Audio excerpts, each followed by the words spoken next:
Hello friends, कैसे हो आप सभी लोग। आई होप कि सभी बहुत अच्छे होंगे। तो आज हम बात करने वाले हैं बिहार शिक्षक भर्ती, जो कि जीके जीएस इसमें बहुत ज़्यादा पूछा जाने वाला है। यानी कि बिहार शिक्षक भर्ती जो 2023 है, उसमें जो जीके जीएस का कंप्लीट पोर्शन है, उसके प्रीवियस ईयर क्वेश्चन और कुछ न्यू जो क्वेश्चन है उनके बारे में बात करेंगे। तो इन सभी क्वेश्चनों की एक सीरीज बना के बात करेंगे, जो एक वन लाइनर क्वेश्चन के थ्रू समझाने की कोशिश करेंगे। तो सबसे पहले हम बात करते हैं जो बिहार शिक्षक भर्ती है, उसमें जो सबसे ज्यादा पार्ट आना है वो जीके जीएस का पार्ट आना है और भारतीय राष्ट्रीय आंदोलन आनी है। तो इस सभी टॉपिक्स को कवर करने के लिए हम वन लाइनर क्वेश्चन के थ्रू इन सभी को कवर करने की कोशिश करेंगे। तो सबसे पहले बात करते हैं हमारे फर्स्ट क्वेश्चन के बारे में। तो हमारा फर्स्ट क्वेश्चन है 1885 ईस्वी में इंडियन नेशनल कांग्रेस की स्थापना किसकी पहल पर की गई थी। यानी कि जो 1885 ईस्वी में इंडियन नेशनल कांग्रेस की स्थापना हुई थी। अगर क्वेश्चन ये भी आता है कि इंडियन नेशनल कांग्रेस की स्थापना किस ईयर में की गई थी, तो वो की गई थी 1885 ईयर में या ईस्वी में। उसके बाद बात करते हैं उसके आंसर की, किसकी पहल पर की गई थी, तो वो की गई थी एओ ह्यूम की पहल पर। यानी एओ ह्यूम जो थे उनकी पहल पर इसकी स्थापना की गई थी। उसके बाद बात करते हैं हमारे नेक्स्ट क्वेश्चन के बारे में। तो नेक्स्ट क्वेश्चन है भारतीय राष्ट्रीय कांग्रेस का प्रथम अधिवेशन कब और कहाँ हुआ था। यानी कि जो भारतीय राष्ट्रीय कांग्रेस है, जो उसका अधिवेशन हुआ था, तो वो फर्स्ट अधिवेशन कब और कहाँ हुआ था। तो उसका आंसर है 28 दिसंबर 1885 में हुआ था। जैसे कि अभी इस समय पे उसे मुंबई बोला जाता है, उसे पहले के टाइम पे बम्बई बोला जाता था। तो 28 दिसंबर 1885 ईस्वी में मुंबई में यानी कि बम्बई में हुआ था। उसके बाद बात करते हैं हमारे नेक्स्ट क्वेश्चन की, कांग्रेस के प्रथम अधिवेशन की अध्यक्षता किसके द्वारा की गई। यानी कि जो कांग्रेस का फर्स्ट अधिवेशन हुआ था, उसके जो अध्यक्ष बने थे, यानी कि जो फर्स्ट अध्यक्ष बनाए गए थे, वो किसको बनाया गया था, तो वो बनाया गया था व्योमेश चंद्र बनर्जी को। यानी कि जो व्योमेश चंद्र बनर्जी थे, तो जो कांग्रेस का फर्स्ट अधिवेशन हुआ था उसके अध्यक्ष बनाए गए थे। उसके बाद बात करते हैं अगले क्वेश्चन की, आर्य समाज के संस्थापक कौन है। यानी कि जो हमारा आर्य समाज है उसके संस्थापक कौन है, तो आर्य समाज के संस्थापक है स्वामी दयानंद सरस्वती। यानी कि आर्य समाज का संस्थापक जो माना जाता है वो स्वामी दयानंद सरस्वती को माना जाता है। इनकी किताब का नाम है सत्याग्रह प्रकाश। कई बार क्वेश्चन ये पूछ लिया जाता है कि जो स्वामी दयानंद सरस्वती हैं उनकी बुक का नाम क्या है, तो उनकी बुक का नाम है सत्याग्रह प्रकाश। और अगर क्वेश्चन ये आता है स्वराज शब्द का प्रयोग किसने किया था, यानी जो स्वराज शब्द है उसका सर्वप्रथम प्रयोग जो किया था वो किसने किया था, तो वो स्वामी दयानंद सरस्वती के द्वारा किया गया था। उसके बाद बात करते हैं हमारे नेक्स्ट क्वेश्चन की, ब्रह्म समाज की स्थापना किसने की थी। यानी कि जितने भी कंपटीशन एग्जाम होते हैं, या बिहार शिक्षक भर्ती हो या बीपीएससी की अदर कोई भी भर्ती हो या अदर कोई भी कॉम्पिटिटिव एग्जाम हो, उनमें ये क्वेश्चन अक्सर देखे जाते हैं। यानी कि ब्रह्म समाज की स्थापना किसने की थी, तो जो ब्रह्म समाज है उसकी स्थापना की थी राजा राममोहन राय ने। किस ईयर में की थी, तो वो की थी 1828 ईस्वी में। यानी कि जो आर्य समाज है उसकी स्थापना की थी स्वामी दयानंद सरस्वती ने, ब्रह्म समाज की स्थापना की थी राजा राममोहन राय ने। कब की थी, 1828 ईस्वी में। उसके बाद बात करते हैं नेक्स्ट क्वेश्चन की, वर्नाक्यूलर प्रेस एक्ट किसके शासन में पारित किया गया। यानी कि जो वर्नाक्यूलर प्रेस एक्ट है उसको किसके शासन में पारित किया गया था, तो वो किया गया था 1876 ईस्वी से 1880 ईस्वी के बीच लॉर्ड लिटन के शासनकाल में। यानी कि जो वर्नाक्यूलर प्रेस एक्ट है वो किसके शासन में पारित किया गया था, तो लॉर्ड लिटन के शासनकाल में। कब किया गया था, तो 1876 ईस्वी से 1880 ईस्वी तक। वर्नाक्यूलर प्रेस एक्ट जो कि है वो होता क्या है, तो वर्नाक्यूलर प्रेस एक्ट जो है वो पहले बनाया गया था कि जो समाचार पत्र थे, जो राजद्रोहियों के खिलाफ जो समाचार पत्र बनाए जाते थे, उन सभी के लिए एक प्रकार का लाइसेंस होना जरूरी है। जो समाचार पत्र चल रहे थे उनमें जो राजद्रोहों के बारे में जो न्यूज़ें छापी जा रही थी, उन सभी को रोकने के लिए ये वर्नाक्यूलर प्रेस एक्ट लाया गया था। उसके बाद बात करते हैं नेक्स्ट क्वेश्चन के बारे में, पूना सार्वजनिक सभा की स्थापना किसने की थी। यानी कि जो पूना में सार्वजनिक सभा हुई थी उसकी स्थापना किसके द्वारा की गई थी, तो वो की गई थी महादेव गोविंद रानाडे के द्वारा। यानी कि जो पूना सार्वजनिक सभा है उसकी स्थापना की गई थी महादेव गोविंद रानाडे के बारे में के शासनकाल में। कब की गई थी, 2 अप्रैल 1870 ईस्वी में। यानी कि पूना सार्वजनिक सभा की स्थापना की गई थी महादेव गोविंद रानाडे के द्वारा 2 अप्रैल 1870 ईस्वी में। उसके बाद बात करते हैं हमारे नेक्स्ट क्वेश्चन के बारे में। तो हमारा नेक्स्ट क्वेश्चन है, यंग इंडिया अखबार के लेखक कौन थे, यानी कि जो यंग इंडिया अखबार चलता था उसके लेखक कौन थे।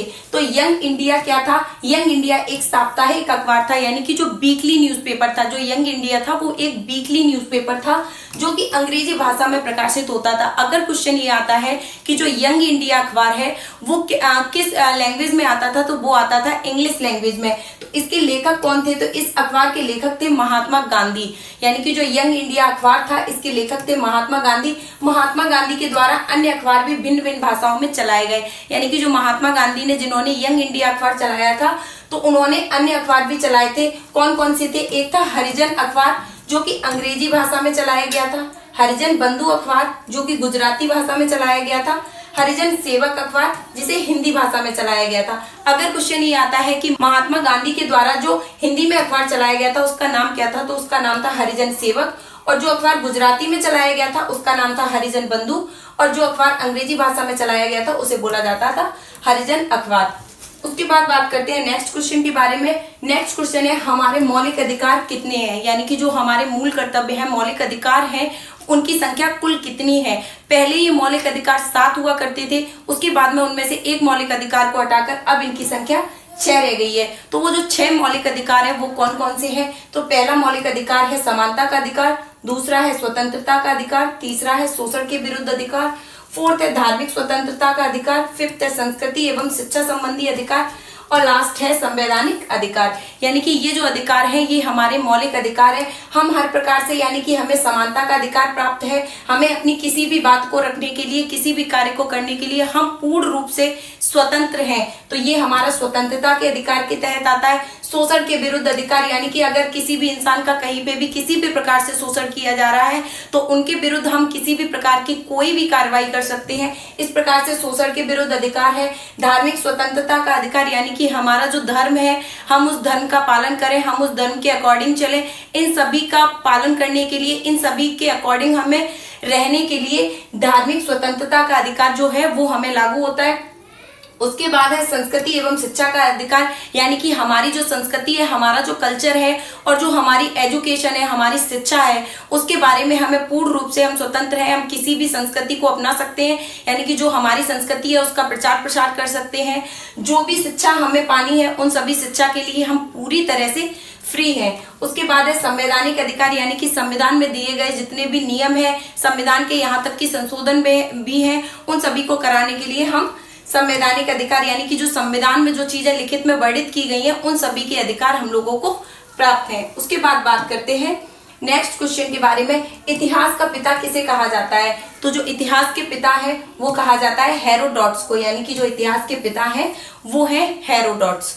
उसके बाद बात करते हैं नेक्स्ट क्वेश्चन के बारे में। संविधान सभा की पहली बैठक कब हुई थी, यानी कि जब हमारे संविधान का निर्माण किया जा रहा था, जब संविधान के निर्माण के लिए जो पहली बैठक की गई थी कि हमें इस प्रकार से अपना संविधान बनाना चाहिए, किस प्रकार के हमारे संविधान में क्या क्या चीजें लागू होनी चाहिए, जब उसकी बैठक की गई थी तो उसकी बैठक सबसे पहले 9 दिसंबर 1946 यानी कि 9 दिसंबर 1946 ईस्वी में हुई थी। जो संविधान सभा की पहली बैठक हुई थी वो 9 दिसंबर 1946 में हुई थी। उसके बाद बात करते हैं नेक्स्ट क्वेश्चन की। संविधान सभा का अस्थायी अध्यक्ष किसे बनाया गया था, यानी कि जो संविधान सभा की बैठक हुई थी उसमें जो अस्थायी अध्यक्ष, यानी कि जो पूर्ण रूप से स्थायी नहीं थे, यानी कि उनको कंफर्म अध्यक्ष नहीं माना गया था, तो वो किसे माना गया था, तो वो माना गया था डॉक्टर सच्चिदानंद सिन्हा को। अगर क्वेश्चन ये आता है कि जो हमारे संविधान सभा में अस्थायी अध्यक्ष बनाया गया था वो किसको बनाया गया था, तो वो बनाया गया था डॉक्टर सच्चिदानंद सिन्हा को। उसके बाद बात करते हैं नेक्स्ट क्वेश्चन के बारे में। संविधान सभा का स्थायी अध्यक्ष किसे बनाया गया था, यानी कि जो अस्थायी अध्यक्ष थे वो थे डॉक्टर सच्चिदानंद सिन्हा। जो स्थायी अध्यक्ष बनाया गया था वो किसको बनाया गया था, तो स्थायी अध्यक्ष बनाया गया था डॉक्टर राजेंद्र प्रसाद को।